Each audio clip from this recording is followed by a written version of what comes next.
I'm so glad that you're here with me on video 3. If you haven't seen our first 2 videos, I'd encourage you to watch those before watching this one. In those, we laid a good solid foundation for spiritual gifts, why we have them, and gave a good definition of what they are. If you haven't seen those 2 videos, watch those first and then come back and watch this one.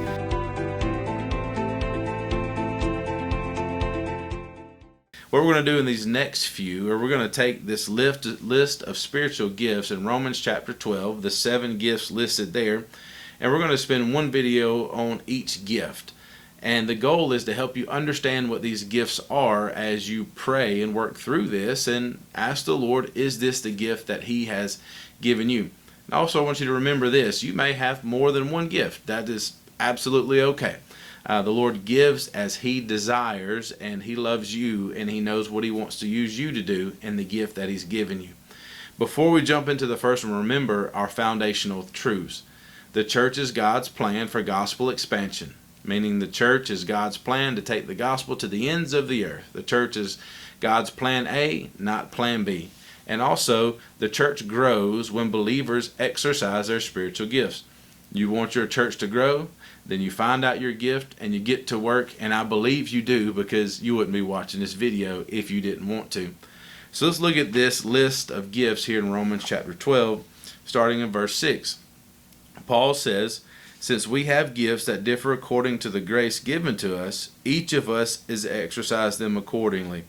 If prophecy, according to the proportion of his faith. If service, in his serving, or he who teaches, in his teaching."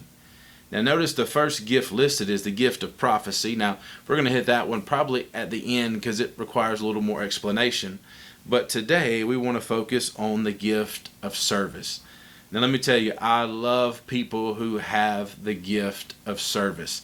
They are the backbone of the church. They are the people that work behind the scenes to meet physical and practical needs. Love those people. Listen, the church would not function if it were not for people that had the gift of service.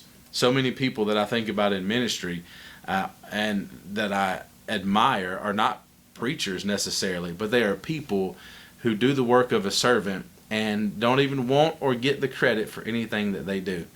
So the word service in the Greek comes from the word where we get our word deacon, right? Servants. It pretty much means waiting tables or caring for a household and taking care of the needs of a household. Now, in man's eyes, these are menial activities, maybe without dignity, but not so in God's eyes. Don't think that if you have the gift of service that you are lower somewhere. You are absolutely not. Unfortunately, in the time the Bible was written, in the Greeks' thought of life, they saw this word of service, diakonia, as without dignity. Why? Because a person with this gift is dependent on other people. They submit to other people. There's constraints of their time and freedom, and in their eyes it was menial task. But the Bible just counters that in such a beautiful way that servants are needed, and serving in that kind of way glorifies the Lord. One of the main things to understand if you have the gift of service is it's not a second-rate gift. Right? It's not something that God gives you as a consolation prize. It is a beautiful thing to have the gift of service. Now, when you think about the descriptions of the gift of service, it is very meeting practical and physical needs. People with the gift of service want to meet needs to help other people out. They're going to find physical and practical ways to meet those needs. Also, the person with the gift of service is usually a behind-the-scenes person. Now listen, don't think just because you have fear to stand in front of people that you have the gift of service. That's not what it means. It's just these people, they loathe the limelight, right? But they are the strong backbone of a very, very strong church. Think about all the things that have to take place for Sunday morning service to happen or an event at your church to happen. People with the gift of service are usually behind the scenes and don't want the credit, yet they do want to be recognized for what they do and not forgot about, but they don't want you to put them up on stage in front of people. Also people with the gift of service do it faithfully and lovingly. Now, this is where I know that the gift of service is not necessarily one that I have, because I will serve, but to have the attitude of doing it faithfully and lovingly is very hard for me. But those with that gift of service do it faithful and love serving in that way. And once again, I want to stress the importance of the gift of service. It's not menial. It is the backbone of the church. When you think about Acts chapter 6, verses 1 through 7, I'd want you to go read that. The church needed men who were going to serve the widows in the food distribution. And John 13, what does you remember what Jesus does in John 13? He takes the role of a servant and he washes the disciples' feet.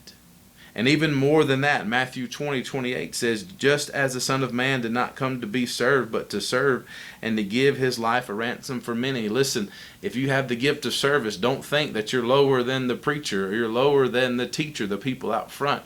Jesus did and modeled these works of service just as he's gifted you to do. So know that this gift of service is a great, great gift. Here's some characteristics of a person with the gift of service is they have an ability to recognize needs and a desire to meet them. See, a person with the gift of service doesn't usually need to be told what to do, though they're going to ask for permission and not overstep. They see a need and they're usually going to meet that need. Another characteristic is it's a joy in serving. Why? Because it frees others to do things that more apply to their gifts. So for example, a person with the gift of serving takes joy in freeing the pastor to allow him to use the gifts that he has.